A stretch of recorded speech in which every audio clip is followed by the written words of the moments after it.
how do we know Saban wouldn't have had some 9-3s mixed in, is my point there. But you don't, because he was smart and he hit the exit door at the opportune moment. And so Kalen DeBoer walks in. For all we know, he's doing a pretty good job by going 9-3.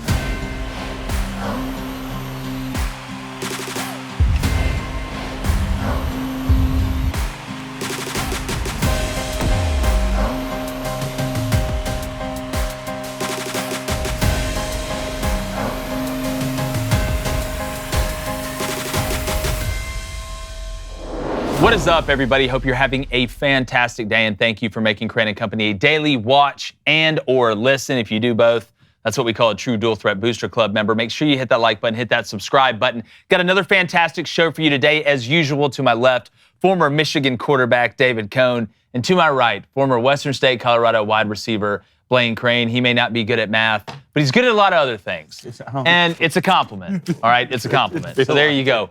We have a great guest for you today, talking a bunch of Alabama football 2025, none other than from Josh Pate's college football show, The Married Man. Yeah. Josh Pate, ring the bell, JP. Congrats, you're married now? He's married? I mean, did you see the odds against this happening about a year and a half ago? I made a ton of money on my own personal life betting on myself. You bet on yourself before, but I literally bet on myself. And I feel like it was longer odds than Arizona State making the college football playoff. I mean, I think those two were about there. But no, in all actuality, man, we're obviously very happy for you. It's an awesome thing, and glad the wedding was fantastic. Josh, before we get into this Alabama football preview, because we'll get into the nuts and bolts of it, the roster, who's returning, all that stuff. Blaine, quickly, the over-under season win total right now on the books has Alabama at 9.5. 9.5. Run through their schedule real quick before. 9.5. The money's laying the under right now to win the national championship. They're plus 1,000 odds, and to win the SEC, they're plus 500. So we roll through their schedule real quick. Obviously, at Florida State, early one. Mm-hmm. Early one's going to mean a lot. Shout out Brian Vincent. You got UL Monroe at home week 2, Wisconsin at home, at Georgia, Vanderbilt at home, at Missouri, Tennessee at home, at South Carolina, LSU at home, Oklahoma at home, Eastern Illinois at home. Good luck to those guys, and obviously at Auburn for the Iron Bowl. So it's not a walk amongst the tulips. But Josh, I want to kind of talk about the fan perspective of where we are in year 2 under Kalen DeBoer, because we were talking before we got on here, and with Nick Saban, you had a good idea what you were going to get. Like, you knew it was going to be really good either way. Would it be the most elite that year? You thought you had a chance. But now, if you're an Alabama fan that's, a little bit younger, it's kind of uncharted territory with a new head coach. The year before, you don't make the playoff. Even in Alabama, though, it's year 1. You feel like you've shifted some personnel around to fit your system some more. But how should Alabama fans feel about where the program is right now heading into the 2025 season?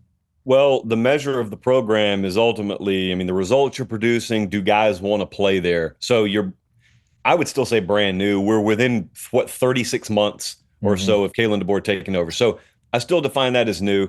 Obviously, we're looking at an unprecedented situation in that we always knew whoever took over for Saban was going to be in an unprecedented situation, no matter who it was.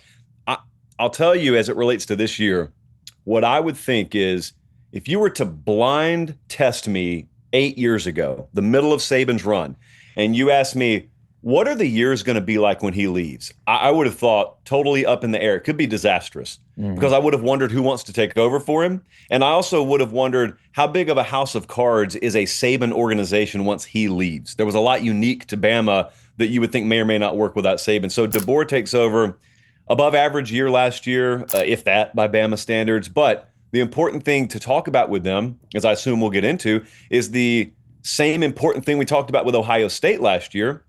We didn't know Ohio State was going to go win the national title, but what we knew is a ton of their guys chose to come back. Yeah. And that's foregoing either the NFL or foregoing bigger money elsewhere in the portal. And that second part right there is really the primary part in today's college football. So the way I look at it is, all right, I'm a year into Kalen DeBoer. I've got guys showing with their actions they want to be a part of the program. I'm going to have good returning production this year. And then also, I don't know off the top of my head, I probably have it somewhere here. They were, here it is, they were 123rd in penalty yards per game last year. I can't assume that gets worse. They were 97th in, they were terrible on third down. I think they were in the 90s on third and long. They're all correctable issues. The question is, do they get fixed, and are the intangibles we're talking about sort of in line with the path to fixing that sort of thing. Look, with 9.5, I know there's a couple of teams that have those 9.5s. I don't know if I wouldn't just roll the dice and bet under on everybody. Yeah. Knowing how we lack an elite team in the SEC, but your surplus of pretty good teams. I just think it's hard to win 10 games no matter who you are anymore.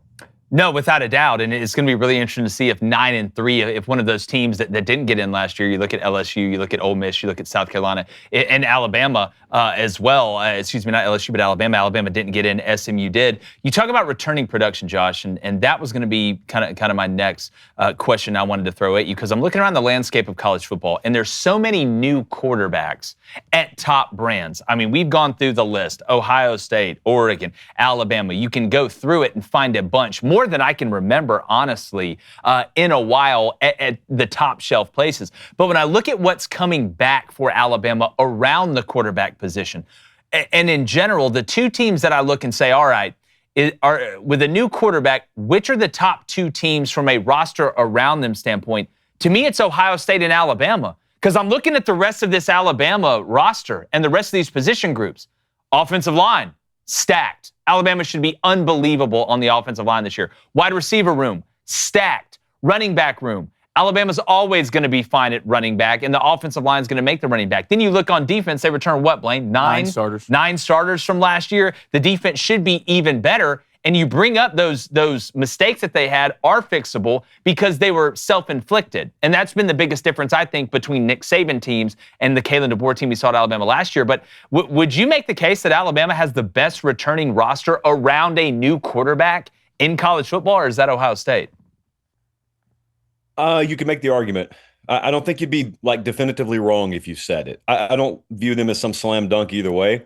The one thing I will say is you named a number of things there, and one that you named that we've been used to just being able to blindly assume about Alabama that I don't blindly assume is you said Alabama will always be able to run the ball. Well, that's because we've always seen Bama run the ball, but they didn't last year. Milroe led the team in rushing yards and rushing touchdowns, and they were not good at all outside of him at the tailback position. They were, I think we found at the tailback position, they averaged under 85 rush yards per game in conference play. So that's way off the mark by Alabama standards. Now, you ask guys there, and they've got different theories as to why that is. Maybe we didn't have the horses we thought we had. Maybe we didn't commit to the run game enough.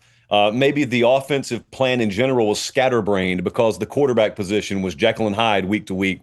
Something there is correct. But the point being, as you move forward, if you're right, if we can blindly assume Alabama is like B to B plus or better in the running game, the traditional running game, then yes, everything will work downstream of that, and you're probably right. Because I think they were good defensively, very quietly last year. No one really paid much attention to that. They were good, and they had some young corners on that team.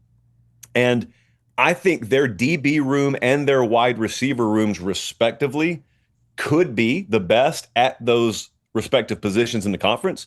Run game and then pass rush. Those two things, if you were to tell me they're at least above average by league standards in those departments, then I think the answer to your question is yes. Going online without ExpressVPN, well, it's like leaving your kids with the nearest stranger while you go to the restroom. Now, they're probably not a kidnapper or a serial killer, but why would you ever take that risk? True. You know, public Wi-Fi is a hacker's playground. Every time you connect at a cafe, a hotel, or airport, your passwords, your banking details, and your personal info are completely exposed to anyone else on that network. And it doesn't take a tech genius either. Any kid with $50 worth of equipment can intercept your data in minutes. Your information is valuable too. Hackers regularly sell personal data for hundreds or even thousands per person on the dark web. But ExpressVPN stops it. It's like having a great defense. By encrypting all your data, it creates a secure, private tunnel between your device and the internet, so hackers only see scrambled nonsense instead of your personal information. Plus, ExpressVPN's encryption is so strong, it would take a hacker with a supercomputer over 1 billion years to crack. Yet it's ridiculously simple to use. Just open the app, click one button, and you're connected. We use it for all of our devices. It makes me feel better, makes me sleep better at night, not worrying about getting hacked. And I think I speak for all of us when we're saying it is a tool that you have to have if you want to have the best team possible. So secure your online data today by visiting expressvpn.com/booster. That's expressvpn.com/booster to find out how you can get up to 4 extra months for free. I'm telling you guys, do it now. expressvpn.com/booster. Well, Cone, we talked all last year about the lack of balance because the lack of Jalen Milroe's ability to consistently throw the ball. And even when they would run RPO actions, we would see Jalen Milroe pull the ball and throw it when they should have run it. I'm wondering with Ty Simpson and a new quarterback, hey, are we just going to turn around and hand the ball off a decent amount? Or in that Ryan Grubb system, which, say what you want, I know they had Penix and threw it around a lot. If they can run the ball, Ryan Grubb's going to run the ball. Okay, so you guys are getting into something that's very interesting, which we talked about ad nauseum when Kalen DeBoer first came over to Alabama from Washington. And that was, the year before that, Jalen Milroe finished 6th in the Heisman Trophy voting at Alabama in Nick Saban's last year. And then at the same time, look what Michael Penix Jr. was doing from Washington. I mean, he was making NFL throws at a clip. He was being asked to make 20 to 30 NFL throws per game, which is why he got drafted in the top 10 to the Atlanta Falcons. So we kept talking about, okay, when Kalen DeBoer comes over and he brings his staff over, what are they going to look for at quarterback? You got this guy who just finished 6th in the Heisman Trophy voting. I didn't think Tommy Rees, the play caller at that time, was using Jalen Milroe's legs the way that they could have been used at that time, and that was Milroe's first year starting. Then Kalen DeBoer comes over. Ryan Grubb's supposed to come with him, takes the OC job at the Seahawks. Nick Sheridan is named the offensive coordinator. Now, I know I'm completely biased in this conversation because the guy used to be my roommate at Michigan. He's a friend of mine. I thought he got blamed for a lot of things last year, calling plays for Alabama unjustly. Now, of course, he would go back and change a million calls. I get it. But still, I thought he was using Jalen Milroe's legs in the right scenarios a lot of times, especially in that game against Georgia, big-time scenarios. Then you go on the road and play Oklahoma, or you got the bowl game against Michigan, and, the offense completely disappears.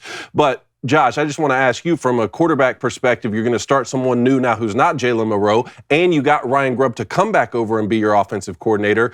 Do you think Alabama is in a better spot offensively? Yeah, but dude, you just hit on something. I could give you like a 30-minute answer here. I'll condense it into like a minute or two. First things first, you're dead on the money with what you said about Sheridan. There's a reason he's still on that coaching staff. Yeah. And everybody in that building, when you go down there, privately, they will echo your sentiment. They don't say it publicly because it's viewed as excuse making. But people who know football kind of know the deal of what happened there last year and how handcuffed anybody calling plays at Alabama would have been. Sheridan is really good at his job, and I think he's still a plus member of their staff. Now, here's what because you played the quarterback position especially, but people who have played on the offensive side, you know that sometimes it's not merely the guy calling the play, it's which guy is calling the play. Ryan Grubb, in other words, could come in and call the same plays that Nick Sheridan was, but because of the impact of his personality, his persona, he's an absolute type A alpha type that walks in. There's just a certain level that you can get out of guys from an intangible standpoint that maybe the other guy couldn't get. It's not a knock on Sheridan. It doesn't have to be. It's a compliment to Ryan Grubb. I think so. That's number one. Number two, when you have Ty Simpson at quarterback, the best way I can put that is I think you should expect him to play within the system more than Jalen Milroe did. And I think what may surprise people is I've had folks on the defensive side at Alabama tell me, he's low-key a little bit harder to defend in scramble mode than Milroe was. Milroe's a way better runner. Milroe's an incredible freak athlete. But a lot of times when you would see Jalen Milroe run the ball, it wasn't within the construct of the play itself. It was just, let's go, because I can. Ty Simpson is a guy who is, although a first-year starter, not a first-year player. And I think you can trust him to play within the confines of the system. Now, it's important to have proper expectation. I don't expect the guy to be a Heisman contender. I expect the guy to be a good, solid player who executes well. On the high end, we're talking about the Stetson Bennett kind of arc of expectation where, if you do it perfectly, hey, you're still in the Heisman conversation. But if you just do your job, like we were just talking about there with Jake, you've got the supporting cast. I think, though, within the constructs of that offense, you've probably got a really good marriage there of experienced veteran player, good decision maker, really, really good coordinator. And then you've got a supporting cast that if they run the ball, and I think Grubb will commit to it until they can run the ball, I think you got a really good shot of being a productive, consistent offense instead of one that hangs half 100 on LSU and then gets stoned by Oklahoma. I love that answer. It's very well thought out. And in terms of having a quarterback who plays within the system, we've seen Alabama win national championships with that type of quarterback. Granted, the head coach was Nick Saban, and the one time I saw Kalen DeBoer take a Washington team to the national championship, again, they had a quarterback who was probably the best in the country who threw for 9,000 yards in 2 seasons. So can that be replicated under the new staff at Alabama? And look, week 1, Florida State. Josh, I find this matchup fascinating. One, it's just for any college football fan from a brand perspective, this is mega matchups. But going on the road, playing at Doak Campbell's one of the coolest environments in college football. Florida State 4 straight losing seasons, which was, really surprising at the time until back-to-back 10-win years with Mike Norvell, including 1 undefeated season where they don't make the college football playoff. Then they follow that up with 2 wins a year ago. Now you're going to host Alabama coming in. We've talked about what the stakes are for this Kalen DeBoer staff replacing Nick Saban. What are your thoughts on Florida State right now hosting Alabama week 1? Are the stakes as high for the Seminoles? Huge. I mean, they're maximum in importance. And the thing that we know about college football is even if the 4 of us collectively are predicting Florida State to miss a bowl game, and even if we're right, Florida State doesn't know they're bad in week 1. Nope. They have spent the better part of 8 months by then convincing themselves that they have righted the wrongs and they've corrected course and they've made the necessary changes. 2 new coordinators down there, a new quarterback. So even if they're destined to be bad, they won't know it. And they got that brand new stadium renovation that'll debut for the Alabama game. It'll, think we're projecting 114 degrees at kickoff there at 3:30 Eastern. Yeah. Go Campbell Stadium. That's the low. Point being, I think it's really good for Alabama. It's a team you should go beat. But you're also going to have to go through some stuff to beat him. Andy Dufresne, he escaped Shawshank, but he wasn't clean when he came out. And so I think it's a good spot for them to be in. It's not like Texas. You're going into Ohio State to play week 1. Bama's going into Florida State. So you get all the trappings of a big game, but you also know you got a discernible roster advantage, or at least you should have one.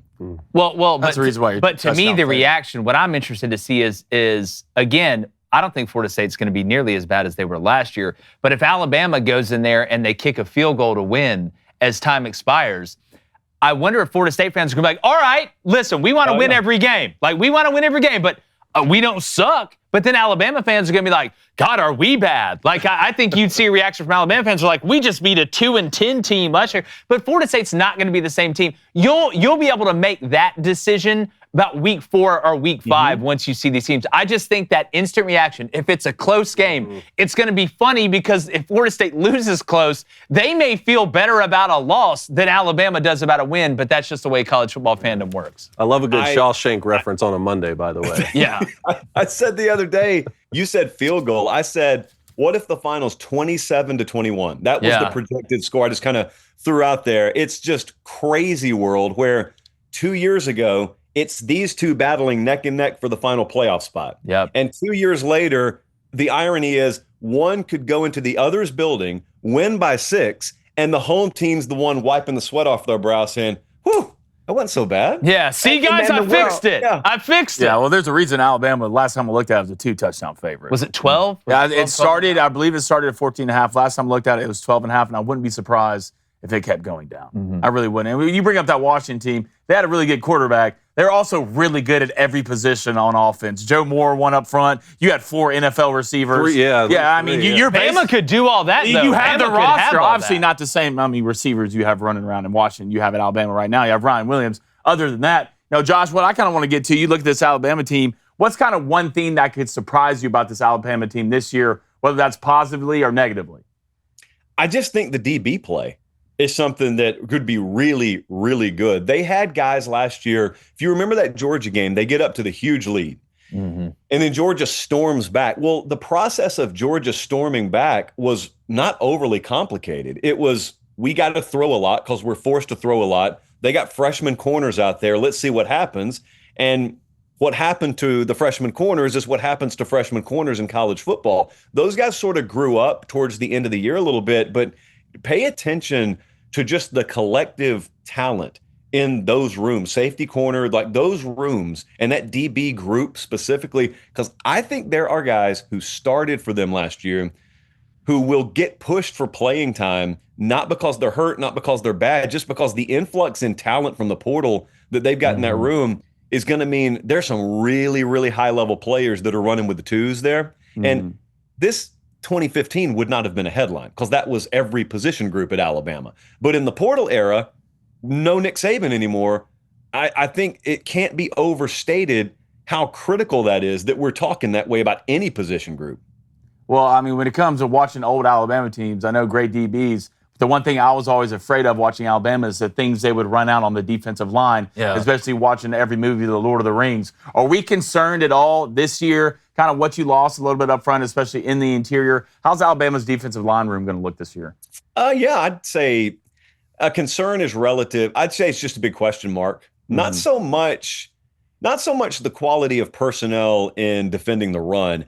I just don't think there's a Will Anderson. There's not a Dallas Turner, Jahad Campbell. I don't think they have one of those guys on this team.